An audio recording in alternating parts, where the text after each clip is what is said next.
పెళ్ళైనా పండగైనా వేడుక ఏదైనా పట్టు చీరల ప్రత్యేక వేదిక వారాహి సిల్క్స్. నమస్తే రమగారు. నమస్తే జయ. రమగారు, చిన్నపిల్లల విషయానికి వస్తే కొంతమంది పిల్లలు కొంచెం పెట్టగానే అన్నం తినేస్తూ ఉంటారు ఆహారం విషయంలో. కొంతమంది పిల్లలు సతాయిస్తూ ఉంటారండి. తల్లులకు కూడా ఒక్కొక్కసారి ఏమనిపిస్తుంది, అన్నం తినట్లేదు కదా, దీనికి బదులు ఏదన్నా పెడితే బాగుంటుందా అని అనిపిస్తూ ఉంటుంది. సో అన్నానికి భిన్నంగా మనం ఏం పెట్టొచ్చు చిన్నపిల్లలకి? అన్నానికి భిన్నంగా ఏం పెడతాం? అమ్మకి భిన్నంగా ఏదైనా ఇస్తారా? అమ్మకి భిన్నం ఒకటి ఉందా? పదమే లేదు. లేదు. మరి అన్నానికి భిన్నం ఏముంటుంది? ఏముండదు. అన్నం పెట్టాల్సిందే. అమ్మకి ఎట్లా లేదో అన్నానికి కూడా అలాగే భిన్నాలు లేవు. చేయకూడదు ఆ పని. అన్నం అలవాటు చేయాలి ఏదో ఒక రకంగా. మన కల్చర్ అంటే ఇప్పుడు దీన్ని కల్చర్ అనకూడదు జయ. కాదు రమగారు, ఇప్పుడు మన సైడ్ అంతా మనం అన్నమే మెయిన్ ప్రధాన ఆహారం కదా. ఎందుకు ప్రధాన ఆహారం అయింది? ఏదైనా మనం తీసుకునే ఫుడ్, మనం కట్టుకునే బట్టలు, మామూలుగా ఏం కావాలి మనుషులకి? అన్న వస్త్రాలు. అంతే కదా. అన్నము వస్త్రము అవసరం మానవులకి, అంతే కదా. ఇప్పుడు ఈ అన్నాన్ని ఎట్లా డిసైడ్ చేశారు? నైసర్గిక స్వరూపం వల్ల. అంటే భూమి ఉన్న విధానాన్ని బట్టి ఇప్పుడు మనం భూమి ఓ పక్కన ఉన్నాం కదా, మనకు వచ్చే ఎండ, సూర్యుడు మనకి ఎన్ని డిగ్రీల కోణంలో మన వైపు చూస్తున్నాడు, మనకు వచ్చే వర్షపాతం, మన సాయిల్, మన నేల ఎలాంటిది, మన తలుగు వాతావరణం ఎలాంటిది. ఇప్పుడు మనలాంటి వాతావరణమే చెన్నైలో ఉంటుందా జయ? ఉండదు. వాళ్ళ వాతావరణం చిన్న తేడా ఉంటుంది. బెంగళూరులో, కర్ణాటకలో ఉంటుందా? కర్ణాటకలో చల్లగా ఉంటుంది, కేరళలో ఇంకోలాగా ఉంటుంది కదా. ఇప్పుడు కేరళ వాళ్ళు ఏం చేస్తారు? బాయిల్డ్ రైస్ తింటారు. మనం తినగలమా బాయిల్డ్ రైస్? కేరళ వెళ్తే అన్నానికి వాచిపోతాం. మామూలు అన్నం దొరకదు. ఆ దిక్కుమాల అన్నం తినలేకపోతాం, ఎంత విసిగిపోతాము. ఎందుకు? ఇది అది కూడా రైసే కదా. వారు ఇక్కడికి వస్తే అదే ఫీల్. వాళ్ళు ఇక్కడికి వస్తే ఈ తెల్లన్నం తినలేక వాళ్ళు బాధపడతారు. ఈ అన్నం సూట్ కాలేదు మాకంటారు, గ్యాస్ట్రిక్ ట్రబుల్ వచ్చిందంటారు. ఎందుకంటే అక్కడున్న వెదర్కి అది. ఇప్పుడు మన వీడియోలు, ఇప్పుడు మనం ఇక్కడ ఉన్నాం, ఆంధ్రదేశాల్లో ఉన్నాం, తెలుగు రాష్ట్రాలు ఇవి. ఈ తెలుగు రాష్ట్రాలు రెండిట్లలోనూ ఇంచుమించుగా ఒకటే రకమైన వాతావరణం ఉందని ఒప్పుకోవాలి కదా. సముద్ర తీరాల్లో కొంచెం సల్ట్రీగా, హ్యూమిడిటీగా ఉంటుంది. ఇక్కడ సల్ట్రీగా ఉండదు, ఇక్కడ చలి ఉంటుంది. ఇది వరకు హెచ్చు చలి ఉండేది హైదరాబాద్ వైపు, ఇప్పుడు అంత చలి లేదు, కొండలు తక్కువగా ఉంది. కానీ ఇంచుమించుగా ఒకటే రకం. మనకి ఇక్కడ అన్ని చోట్ల వరి పండుతుంది, అన్ని రాష్ట్రాల్లోనూ అన్ని జిల్లాల్లోనూ వరి పండుతుంది. అన్ని చోట్ల బియ్యం దొరుకుతాయి. బియ్యం ఇక్కడ 100 రూపాయలు 200 ఉందా కిలో? లేదు. ఇక్కడ 40 రూపాయలే ఉంది, బెజవాడలోనూ 40 రూపాయలే ఉంది, లేదా 50 దాకా ఉంటుంది. ఇంకా కొంచెం మొలగొలకరని అదని ఇదని పేర్లు మార్చుకుంటాం. మా చిన్నప్పుడు అక్కుళ్ళు, పాలక్కుళ్ళు అనేవాళ్ళు. ఇప్పుడు వాటిని మేము నెంబర్లు అంటున్నాం మా ఊళ్ళల్లో. ఇక్కడ ఇంకొకటి ఏదో చెప్తారు, సోనా మసూరి అంటారు. మసూరి అంటే అదేమన్నా వేరే భిన్నమైన పదార్థమా? బియ్యమే అది కూడాను. దానికి ఆ పేరు అంతే. దీన్ని ఏమి ఉడికించలేదు వాళ్ళు, ఏమీ చేయలేదు, అన్నీ ఒకటే. మరపెట్టించిన వడ్లని మరపెట్టించగా వచ్చిన వస్తువే కదా ఇది. సో ఈ వాతావరణానికి ఇదే తినాలి అనేది ఒక నిర్ధారణ అయిన విషయం. ఇందులో మార్పు లేదు. ఎంత నిర్ధారణ అంటే పిల్లల్ని ఆడవాళ్లే కనాలి అన్నంత నిర్ధారణగానే ఇది జరుగుతుంది. ఇప్పుడు ఈ నిర్ధారించబడిన విషయానికి భిన్నంగా ఎలా చేస్తాం? ఎందుకు చేయాలి అసలు? ఎందుకు చేయాలి? ఒకవేళ చేద్దాం అనుకుంది మీరు చెప్పినట్టే, అదేదో సినిమాలో ఒక ఆయన మగాయనే పిల్లాడిని కన్నా సినిమా ఒకటి చూస్తాం. 100 సినిమాలు రాలా, ఓ సినిమా వచ్చింది. వాడెవడో ఒకడు కన్నాడు ఒక పిల్లని. ఎంత కష్టపడితే ఇన్ని కోట్ల వేల కోట్ల ప్రజానీకం ఉన్న దాంట్లో ఒక మగవాడు ఒక ప్రయోగంగా ఒక సంతానాన్ని కనగలిగారు. ఒకటే ప్రయోగం. అందరు మగవాళ్ళు కనలేకపోతున్నారే, జరగని సంగతి కదా. ఆలోచనే లేదు. Rare thing. అస్సలు అన్నమే పడని పిల్లలు ఉన్నారనుకోండి, అన్నం సూట్ కాదు, అన్నం సూట్ అవ్వదు. అప్పుడు ఏదో భిన్నం పెట్టాలి. సూట్ కాని అన్నాన్ని కూడా సూట్ చేయించగలిగే మందులు దొరుకుతాయి, మన దగ్గర ఉన్నాయి. నాకు తెలుసు హోమియోపతిలో 100% ఉంది, నేను అథెంటిక్గా చెప్పగలను. మిల్క్ ఎలర్జీ ఉన్న పిల్లలకి, తల్లిపాలు ఎలర్జీ ఉన్న పిల్లాడికి మందేస్తే వాడు నార్మల్ అవటం నా కంటితో నేను చూశాను, నాకు క్లియర్గా తెలుసు, నాకు నమ్మకం కూడా ఉంది. ఇది జరిగే సంగతి. సో అడ్జస్ట్ చేసుకోవడానికి మనం ప్రయత్నం చేయాలి. పిల్లాడు నువ్వు పప్పు వేస్తే తినలేదు, నచ్చలేదు, నెయ్యి ఉప్పు వేసి పెట్టావు, అది నచ్చలేదు, చారు పోస్తే నచ్చుతుందేమో, నువ్వు ట్రై చేయొచ్చు కదా. రోజు అదే పదార్థం వాడి తినందే ట్రై చేసి ఎలాగోలాగా 3 ముద్దలు కుక్కి తర్వాత ఇక తింటలేదని పారేసి పాలు పోసి ఎందుకు చేస్తావు? అదే అన్నంలో ఒకసారి పప్పు, ఓసారి టమాటా కూర, ఓసారి వంకాయ కూర, ఓసారి ఇంకేదో కూర, చారు, పులుసు. మీ ఇంట్లో సాంబార్ నచ్చలేదు, పక్కింట్లోంచి రసం తీసుకొచ్చి పెట్టు. మేము ఒక అపార్ట్మెంట్లో ఉన్నప్పుడు ఆ కింద ఆవిడ రోజు మా రసం పట్టుకొచ్చి ఇచ్చేవారు. మీ అబ్బాయి మా ఇంట్లో తిన్నాడు, మేము తింటాడని. ఒక చిన్న గిన్నెతో రసం పట్టుకొచ్చి ఇచ్చేవారు. 3 రోజులు తిన్న తర్వాత మా వాడు మానేశాడు అనుకోండి, ఆవిడ ఇచ్చిన రసం మేము ఏం చేయాలో తెలియక బాధపడేవాళ్ళం. అలా కూడా జరుగుతాయి. సో పక్కింటి పుల్లకూర రుచి మన ఇంట్లో తినని పిల్లలు పక్కింట్లో తినచ్చు. ట్రై చేయండి. రైస్ పెట్టి తీరాలి, దానికి ప్రత్యామ్నాయం లేదు, ఉండదు, పెట్టాల్సిందే. ఒకవేళ రైస్ అరగట్లేదు, కొంతమంది పిల్లలకి జ్వరం వస్తుంది. నాకు కూడా చిన్నప్పుడు రైస్ పెడితే జ్వరం వచ్చేదట. రైస్కి జ్వరం వస్తుంది, అన్నం పెడితే జ్వరం వచ్చేది చిన్నపిల్లప్పుడు నాకు. ఇది నా సొంత కేసే, ఖచ్చితంగా జరిగిందే ఇది. ఇందులో ఎగ్జాజరేషన్ లేదు, అబద్ధము లేదు, జరిగిందే చెప్తున్నా. ఇది ఎప్పుడు 1970s సంగతి నేను చెప్పేది. పిల్లకి జ్వరం వస్తుంది అన్నం పెడితే అని మా నాయనమ్మ ఒక డాక్టర్ గారి దగ్గర తీసుకెళ్తే, నా పాలిట ధన్వంతరి, ఆయన పేరు కూడా ధన్వంతరి గారే, ఆయన భాస్కర్ లవణం అని ఒక మెడిసిన్ రాశారట. ఇది ఏంటంటే లవణం, భాస్కర లవణం, ఉప్పు, దాని పేరే భాస్కర్ లవణం. దాంట్లో ఏదో కొంత కాంబినేషన్ కలిపారు. అయితే అప్పుడు చింతలూరి వాళ్ళని ఒక ఇది ఉండేది. ఇప్పుడు చింతలూరి వాళ్ళకి ప్రాపగేట్ చేస్తున్నాం అనుకోకండి, నేను విషయం చెప్తున్నాను. ఈ చింతలూరి వాళ్ళది భాస్కర్ లవణం ఇంత డబ్బా జయ ఎర్ర మూతున్నది దొరికేది. నీకు నాకు ఏడాది వయసు కూడా లేదు, మీకు ఎలా తెలుసు అంటే అప్పుడు తెలియదు, తర్వాత కాలంలో తెలుసు. తర్వాత ఎందుకంటే ఆ డబ్బా మా ఇంట్లో ఎప్పుడు ఉండేది, నేను పెద్ద అయ్యాక కూడా. అయితే ఈ భాస్కర్ లవణం నెయ్యి వేసి పెట్టండి బీని గారు, తగ్గిపోతుంది, అమ్మాయికి అన్నం అరుగుదలకు రావట్లేదు, 4 రోజులు పోతే తగ్గిపోతుంది అంటే ఆ భాస్కర్ లవణంతో పెరిగాను నేను. ఇప్పటికీ నేను నీరింగ్ 50s అయినా భాస్కర్ లవణాన్ని వదిలిపెట్టలేదు. ఎట్లా అన్నంలో కలుపుకొని ఉప్పేసి నెయ్యేసి ఎలా పెడతాం. ఈ భాస్కర్ లవణం ఒక చిటికెడు వేస్తే మంచి వాసన వస్తుంది, ఒక ఆయుర్వేదిక్ స్మెల్, ఆయుర్వేదపు వాసన. అది మీకు నచ్చాలి, మీ పిల్లలకి రిలీజ్ చేయాలి. పిల్లాడు రిలీజ్ చేశాడా గెలిచేసామే మనం. చక్కగా ఆకలి పెరుగుతుంది, దాంతో అరుగుదల కూడా వస్తుంది.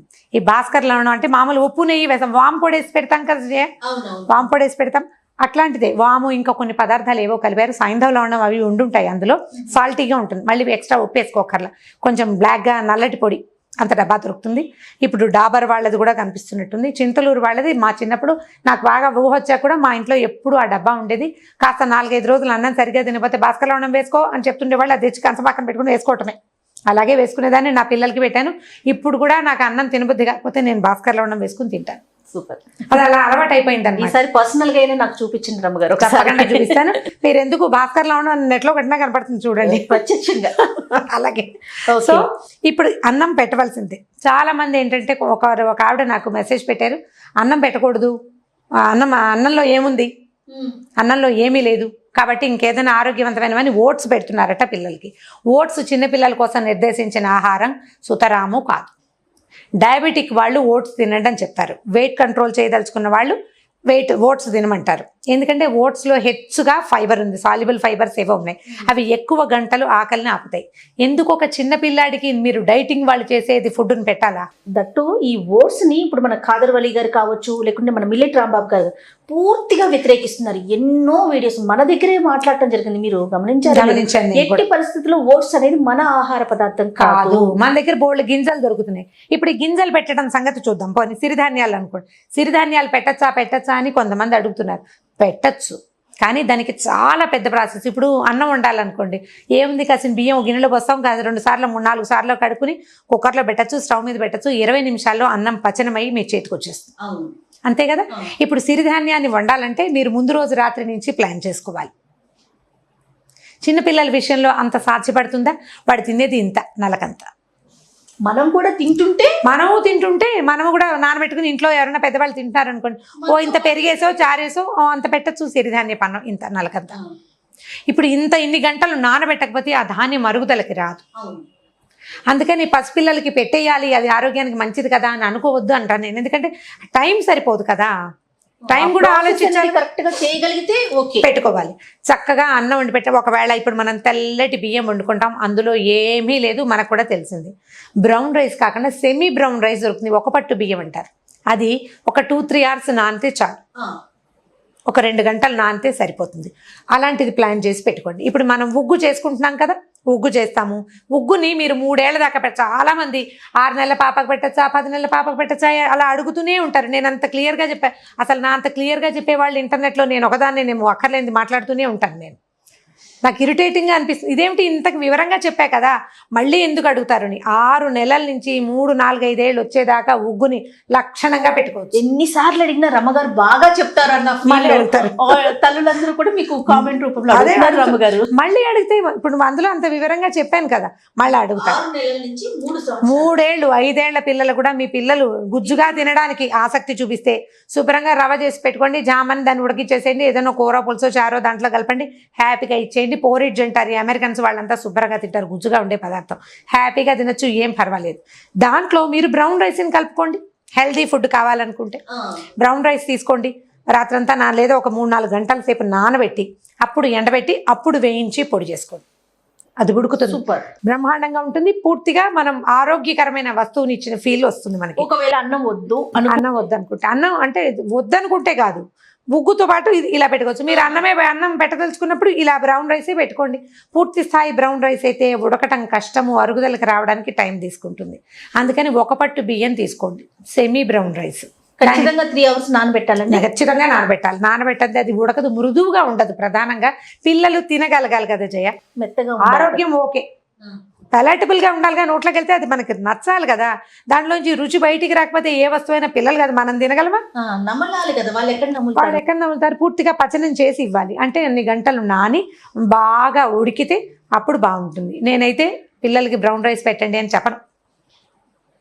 అది ఎంత కష్టమో అది నవలటము, అది మింగటం. ఏది అలవాటు అది అందించాలి. ఇప్పుడు అంత మరీ తెల్లటి బియ్యం కాకుండా కొంచెం గోధుమ రంగులోని కాస్త బెటర్గా ఉన్న బియ్యం, అంత తెల్ల బియ్యం కొనుక్కోకండి, అది కొనిపెట్టండి. అన్నం మానేసి వేరేది పెట్టాలన్న ఆలోచన సుతరాము మంచిది కాదు, అసలు మంచిది. అన్నం పరబ్రహ్మ స్వరూపం అంటాం. అన్నం సిరిధాన్యం పరబ్రహ్మ స్వరూపం అని చెప్పబడలేదు, మనం యాడ్ చేసుకోవాలి వాటిని. గోధుమని కూడా పరబ్రహ్మ స్వరూపం అని చెప్పాల, అన్నం అనే చెప్పారు. అన్నం అంటే వడ్లలోంచి వచ్చేది, మనం తినేదే అన్నం అని అనకూడదమ్మా. మేము జొన్న అన్నం తింటున్నాం, అదే మా అన్నం అంటే పోనీ మీరు అదే తింటారు, మీకు అవే పండితే అది మీ అన్నం. మనకి ఇక్కడ వరి కదా పండేది. అదే నేను అంటున్నా, ఫస్ట్ అదే చెప్పాను. మన ప్రాంతాన్ని బట్టి మన పూర్వీకులు ఏది వాడారో అదే మన ఆహారం, మన పిల్లలకు కూడా మనం అదే ఇవ్వాలి. ఇప్పుడు తినకపోతే పిల్లలకి ఓ ఏడాది ఏడాదితో వచ్చాక తింటలేదు అనుకోండి, సరిగ్గా తినరు అన్నం పెడితే, మీరు అలా గుజ్జుగా కలపకండి మొదటిది. తర్వాత దాన్ని పులిహారలాగా చేసి పెట్టండి. నిమ్మరసం పిండితే పుల్లగా ఉంటే నచ్చుతుంది, కొంతమందికి కొంచెం తీయగా ఉంటే ఇష్టపడచ్చు. లైట్గా షుగర్ కానీ బెల్లం కొంచెంగా వేసి తీపిగా చేయొద్దు. దాన్ని ఫ్రైడ్ రైస్ లాగా చేసి పెట్టండి, బిర్యానీ లాగా చేసి పెట్టండి, సాంబార్ అన్నం, బిసిబేళ్ళ బాత్ అంటారు. చాలా రకరకాల పదార్థాలు వేసి ఘాటుగా చేయొద్దు, తేలికపాటి ఘాటుతోటి చేయండి. పదార్థాన్ని మార్చండి, రెసిపీ మార్చండి. బియ్యమే అన్నమే, దాని తాలూకు మిగిలిన పై వేసే అనుపానాలన్నింటినీ మార్చుకోండి. ఓ రోజు ఆ కూర, రెండో రోజు ఇంకో కూర తింటాం. రోజు ఒకటే వంకాయ కూర తినమంటే మనం తింటామా? ఎవరూ తినలేరు. పదార్థం మార్చి రైస్ని పెట్టడానికి ట్రై చేయండి. కార్బోహైడ్రేట్స్ చాలా అవసరం శరీరానికి. అది ఉండి దాంతోపాటు ఇంకా ఏదైనా, అసలు అది లేకపోతే మీరు ఎంత ప్రోటీన్ ఇచ్చినా ఉపయోగం లేదు కదా. పిల్లలు ఎదగాలంటే తప్పకుండా అన్నం అవసరం మన ఏరియాకి. మీరు దాంతోపాటు ఇడ్లీ పెట్టండి, దోశ పెట్టండి, చపాతీ పెట్టండి, అప్పుడప్పుడు పూరీలు పెట్టండి. వాటిలో కూడా రైసే, ఎంతో కొంత రైస్ కలుస్తుంది, కలిసినంత కలుస్తుంది.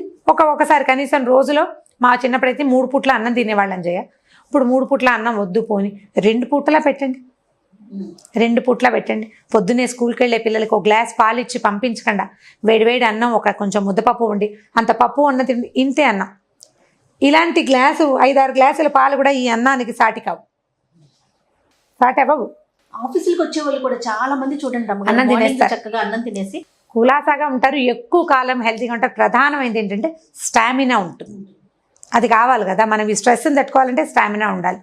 ఎప్పుడు అంతే కదా, ఏది స్ట్రెస్ని బీట్ చేస్తుంటే స్టామినావే బీట్ చేస్తుంది. కడుపులో చల్లగా ఉంటే కనుక బ్రెయిన్ యాక్టివ్గా ఉంటుంది, అంతే. కాబట్టి అన్నం మానేయాలని ఆలోచన చేయొద్దండి.